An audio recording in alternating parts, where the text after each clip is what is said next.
If you haven't seen this mini-series from me before, essentially it centres around two watches going head to head to see which one is better. It's a fairly simple premise, but we aren't really comparing like for like here, so there is going to be a bit of nuance required to find a winner. In this video we'll be pitting the Casio F-108WH-1ACF against its bigger brother, the G-shock GBD-200-2ER. Before we really get into the nitty gritty of this contest, I do want to start by laying my cards on the table. I think that both of these watches are fantastic. Not perfect, but extremely good value and design for their respective costs, which is something we'll delve further into in a moment. Hopefully that sets the stage for the video, and speaking of the backdrop, most of what you're seeing here was filmed in the capital city of Albania, Tirana. On a side note, when the weather has been horrible for months, it's incredible how happy a day wearing a t-shirt in the sun can be. With all that said, let's get into the video to find out which watch wins. Let's go back to the aforementioned issue of price to begin the combat. And since I'm specifically saying price and not value, just because something is more expensive doesn't necessarily mean it's a worse deal in terms of what you're actually getting. But nonetheless, let's state the facts. At the time of writing this video, it was the New Year's sales, and I was able to find members of the GBD range available online for just below the $100 mark, and the cheapest price I could find for an F-108 was $22. While the maths clearly doesn't quite line up, for the sake of the video, let's treat it as if the GBD is roughly 5 times more expensive. Now, if we insert the question of value back into the mix, we must decide whether or not it's worth 5 times as much to have on your wrist. Let's begin answering that by looking at face value, the looks of both watches. Not an easy task, given that, of course, beauty is in the eye of the beholder, and this is purely subjective as a result, but let's at least try. They're both square models with elongated octagonal cases. Function buttons adorn the corners on both models. The dials themselves are very different, with the GBD featuring a memory in pixel display as opposed to the standard LCD in the F-108. This does a few things for the models visually. It gives the F-108 a much more retro aesthetic, while the GBD has a more futuristic look to it, as well as benefiting from the considerably better viewing angles for time telling. Though I do think there are a fair few people who are not fans of inverted Casio displays, and you can really tell why here. It isn't a huge issue with this model in reality, because of the light functionality. And as an aside, the GBD wins on light functionality hands down. It's not only a lot brighter, but remains active for a moment after releasing the button. Not so with the F-108, and the huge light button on the G-shock is also far easier to operate. Back to the looks before we go off on a total tangent. I do think that both watches are handsome, but the F-108 is my personal preference, as this colourway and retro aesthetic puts me in mind of the boot up system on the Nostromo. That is extremely niche though, and I do think most people would probably opt for the G-shock here, and I'd have no real issue with that. Next, let's discuss the wearing experience, and in my opinion there is a very clear winner here in the F-108 once again. It is smaller in every dimension, with the height being perhaps the most noticeable, at 5mm thinner on wrist. Weight is also in the F-108's favour, weighing in at almost half the GBD, at 31 grams compared to 58. Though of course you can tell from those figures, neither is exactly heavy. The GBD has some components that I'm going to call lug protectors for lack of a better term, that connect the strap to the case, as well as offering some security to the case back. Let me know in the comments if you know exactly what these parts are actually called, as I'm curious and couldn't find anything online. At any rate, these effectively hugely increase the lug-to-lug of the piece, as they are really quite inflexible.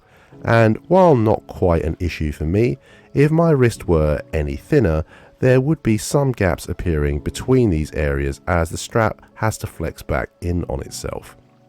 Now, while I do think the F-108 is nicer to wear, more comfortable and a little more attractive, like I said at the start, there is some nuance to this, and it's not quite as black and white an issue as it may first seem. Yes, the G-shock is bigger, heavier and has far more components to it, but alongside that comes a pretty big gap in terms of the quality of what you're getting, its robustness and indeed usability. The buttons are more tactile, far larger and easier to operate, to the point where you can just about navigate them with medium thickness gloves on. The watch is thicker, sure, but that allows for the inclusion of the protective carbon core at the heart of every G-shock, as well as having the display recessed into the case to protect it a little from bumps and scrapes. I've had the G-shock for the best part of 3 years and the F-108 for less than a month, and you can kind of tell from the footage that the G-shock is faring better in terms of condition, and as we'll discuss later on, I've not exactly been kind to it. In truth, the scale of difference between the capabilities of the two models goes further than skin deep. I don't pretend to have made full use of the suite of features available to me on the G-shock, but it is significantly more capable than its little brother. Both models have the basics you'd expect from any Casio digital model, a stopwatch, date and alarm functionality, but at that point it's all bonus points for the GBD from there on. It can be used to track steps, has settings to monitor various individual sports, can analyze your performance and set the time using Bluetooth functionality, packs an extra 150 meters of water resistance, and of course, as a G-shock, has that world famous shock protection built in as standard. It's not quite as teched up as the G-Squad or G-shock Move ranges, but offers a nonetheless significantly upgraded package compared to the more basic Casio. The only real downside to all of this is the impact of using these features on the battery life. Mine conked out after around 18 months of ownership and needed replacing, but as you can get the appropriate batteries for less than $1, all you really need is a small screwdriver and about 5 minutes to be able to do that yourself as and when needed. When it comes down to use case scenarios, as I mentioned earlier, I've put my G-shock through hell. It is my workout watch, so it's seen me train for 2 marathons. Until I got a series of tattoos done recently, I was swimming with it a few times a week, and I will wear it at the gym or while running. I just think the big chunky digital display is a benefit here, alongside the robustness and build quality to deal with knocks and the water resistance to keep going in the pool. I will say that I am considering upgrading it to a model with better fitness tracking, but the biggest compliment that I can pay to it is that whatever that watch will be, it will have G-shock printed on it without question. The F-108 on the other hand, I initially thought might simply be a budget alternative that could do much of the same work for a much lower cost. Now, while I prefer the looks and wearability of the model, frankly it's not built to last in the same way. It feels a lot more budget and disposable, and that's largely because it is. In fairness to it, the watch is not advertised to be a tough go anywhere and do anything piece. I actually have a fair bit of confidence that it can actually still take quite a beating despite this, but one thing is for sure, the ever so slightly raised acrylic crystal cannot. I think it's been quite telling that over a couple of weeks worth of wear, none of it remotely rugged or exercise related, that there are already some noticeable scratches, and already I've been scouring online to see if it's possible to upgrade to sapphire. On that note, I've had no joy really, so if you know about such an upgrade and whether it's possible, please let me know the hows and wheres in the comments section below. On that note, I did get a comment on a recent video asking me just how long you could realistically expect a cheap digital watch to last.